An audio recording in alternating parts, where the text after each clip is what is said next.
Hey guys, welcome back to the channel. Today I will be sharing my birth vlog slash birth story on my second birth with my baby boy. If you guys are new here, please consider subscribing and hit that bell notification for when I post new videos here. I try to post videos weekly. And that's my newborn waking up from his nap. Okay, never mind. Maybe he's still sleeping. So, like I said, I try to post videos here weekly. Now with a newborn and a toddler, it is a little challenging, but please subscribe and hit that notification bell and get alerts when I post a new video. So this all started on Monday, August 2nd. I lost my mucus plug in the evening, and usually what that means is you just lose like sort of like a bloody discharge or bloody show is what they call it, and it usually means that you are effaced and or already dilated. So what effaced means is the thinning of your cervix, the lining of that.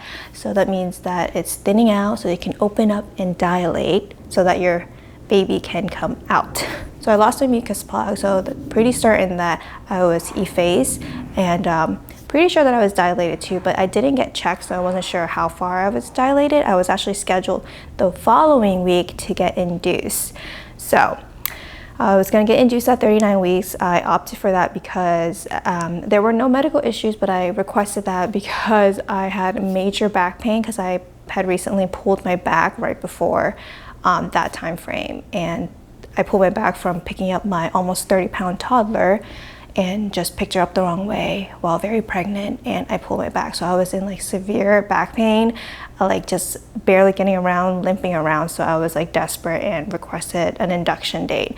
However, he decided to come before he got evicted. So back to what I was saying, I lost my mucus plug Monday evening, August 2nd. Nothing happened after that for a couple of days until Wednesday evening was when I started having contractions. So the contractions at that time were very mild and inconsistent. It would come like once every hour or like a couple hours, it would just come. And the pain level, I would say, is probably like a 1 or 2. 1 second. 5 hours later. So I went on about my night, went to bed, and then by morning, we're going into Thursday now, and then the contractions completely stalled. Then later in the afternoon, it started to come back. Very similar to the day before, very mild and inconsistent. So I went on about my day, did some errands, and then we decided to go out to eat dinner. And then after dinner, we went to Sweet Frog to get Ray some froyo. And this was around 6:00 p.m. And as we were leaving Sweet Frog, going to the car, I had an intense contraction in the parking lot to a point where I couldn't walk. Like I had to stand still to brace this contraction. This like jumped to like a pain level 4. Long was saying we should probably head home now in case we need to go to the hospital. And I was like, oh no, we need to finish, doing errands. Like we need to go to Trader Joe's as planned. So we went to Trader Joe's. Thankfully, I did not give birth at Trader Joe's. If I did, that would be like the most millennial thing, right? But at this point, the contractions came more frequently, every 20 minutes or so, and the contractions would last about 30 seconds to a whole minute. And the intensity did get stronger from the previous day. So right now, pain level at a 4, but obviously still manageable because I'm still going around doing things. So came home, did the whole nighttime routine with Ray. She was down by like 8 p.m. And then my sister came around 9 p.m. And at that point, my contractions were still really random, like 10 minutes, 20 minutes, 15 minutes. And then at one point it got to like 7 minutes apart, but never the 5-minute apart rule that's when they want you to come into the hospital. So my contractions were very spaced out and all over the place, just very similar to last time when I gave birth. Contractions were just very inconsistent, but the intensity was stronger. So I finally called my midwife around 9 p.m. just to give them a heads up, like, hey, like I've been having contractions, I've been waiting it out, but now the intensity seems to be a lot stronger and more painful. And then of course they asked me how far apart are the contractions. I told them it's all over the place. It's like 20 minutes, 10 minutes, 15 minutes, it's all over the place. So of course they tell me, well, continue staying at home. You're probably just in early labor, blah, blah, blah, just like last time. This is like a whole different practice I'm going with, a completely different team of midwives, but still they tell you the same thing. And they're like, just wait it out, take a warm bath, try to relax at home, watch a movie, whatever. So I just took a shower, I washed my hair because I was like, if this is it, I'm not gonna be able to wash my hair for, you know, several days or a week or so after giving birth. So I'm not gonna have time for that. So I ended up showering, washed my hair, brushed my teeth, did all that, and finished packing my hospital bag. And then I went to sleep, or at least I tried to go to bed, and I just couldn't. The intensity, the contractions were still spaced out, but they were just getting stronger and stronger, like pain level 4 to 5 at this point. So midnight came around, so we're going into Friday now, the 6th, and I called my midwife again. I'm like, look, I know you said wait until they're like 5 minutes apart, but I can't sleep right now, and the intensity is just really strong right now, and I'm in a lot of pain, and I want to get checked. She was just like, okay, come on in. Chances are you'll probably get sent home again, and we can't do anything about it because you're only 38 weeks and some change. Like, they're not allowed to like give you Pitocin or any of that to aid labor if you're before the 39-week mark. That's like the, I don't know, protocol, American whatever association, pregnancy, whatever it's called.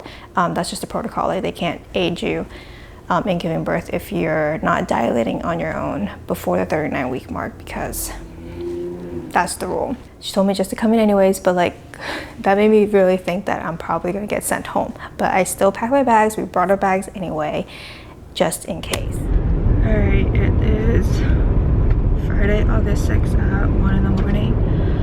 Been having contractions since last night, but inconsistent until now.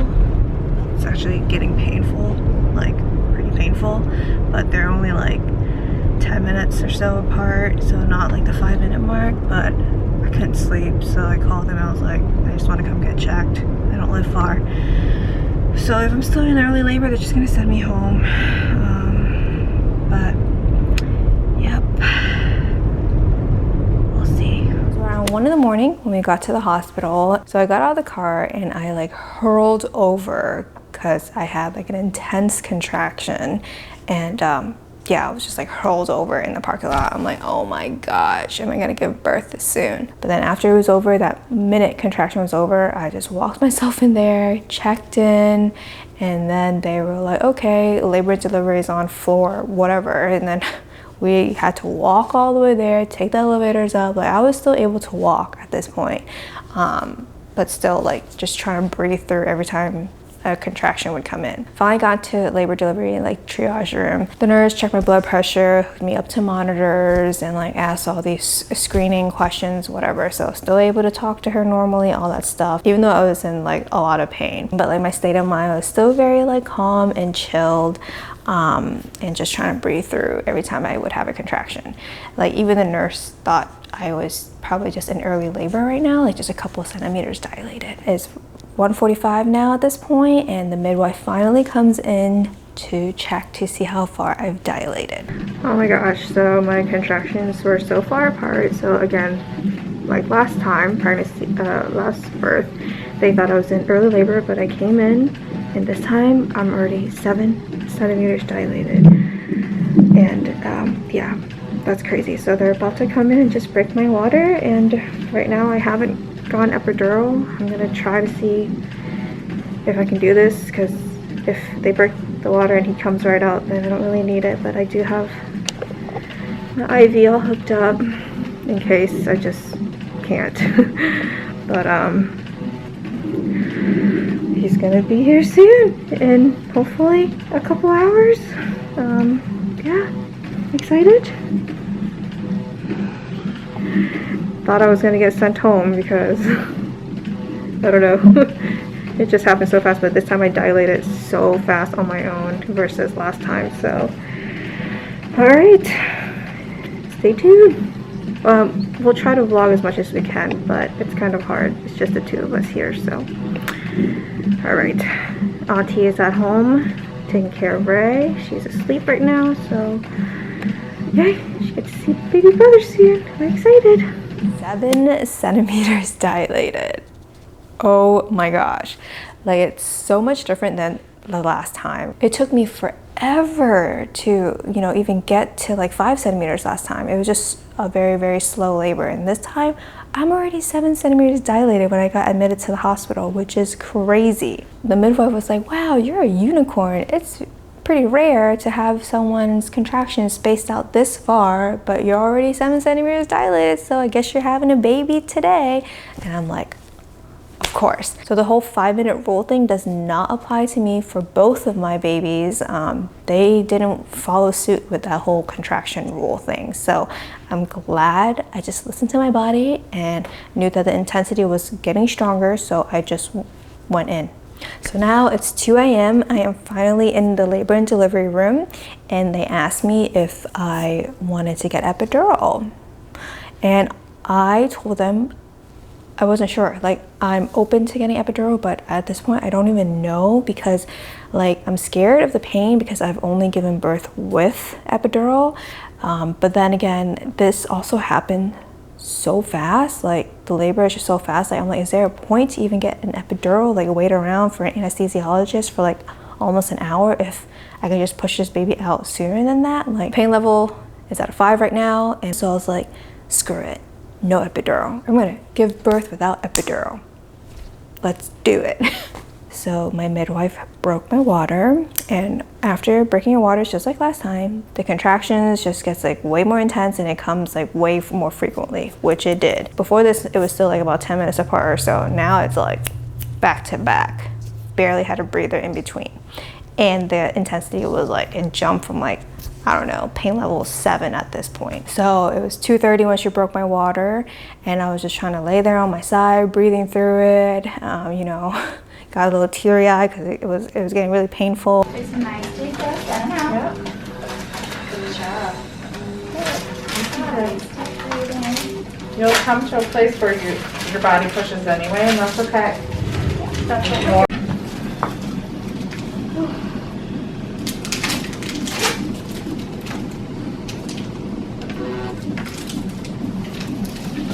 Just trying to breathe through the contractions at this point. Didn't want to talk to anyone. So about 15 minutes later, so 2:45 now, and contractions just kept getting more intense at this point. I would say probably like pain level of an 8 now. And you know, they're just sitting there reading the screen of my contractions to see the intensity wave, to let me know when it's time to push. You know, they checked, I was 10 centimeters, fully dilated, and ready to push. The pushing part without epidural is so much different than last time with epidural. Obviously, it was still a fast delivery. It was still about like 20 something, 30 minutes. Wasn't that long to push, but I was crying so much because of like everything, of just like the pain. I felt everything, and I was just overwhelmed like how fast this happened. Like, I literally got admitted at 1, and it's only been 2 hours, and I'm like pushing a baby out already. So like, very different from last time when I was at the hospital the entire day versus now. So just a ton of things going on. In my birth plan, I requested a mirror so that I can see this delivery, so they can like motivate me to push this baby out. They like wheeled it up. They're like, Tina, open your eyes, look at the mirror, you see the head, it's like crowning, blah, blah. And I was like, I can't do this, I don't want to look at anything. Like, I was just like, my eyes are closed, and I was like crying. I was like, like trying to push this baby out.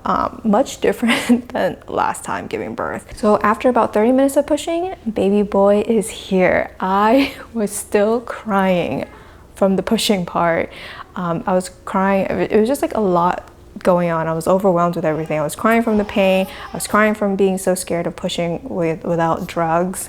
And then I was crying because he's here, you know, joy, just like relieved that he's here, just everything. Like, I couldn't stop crying for like a while, even after he was born. Nice job, baby.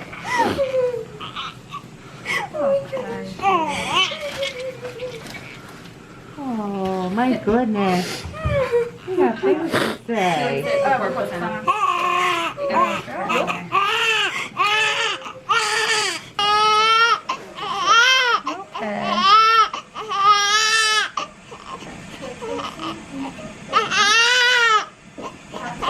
Healthy baby. He weighed 8 pounds and 1 ounce and 21 inches long.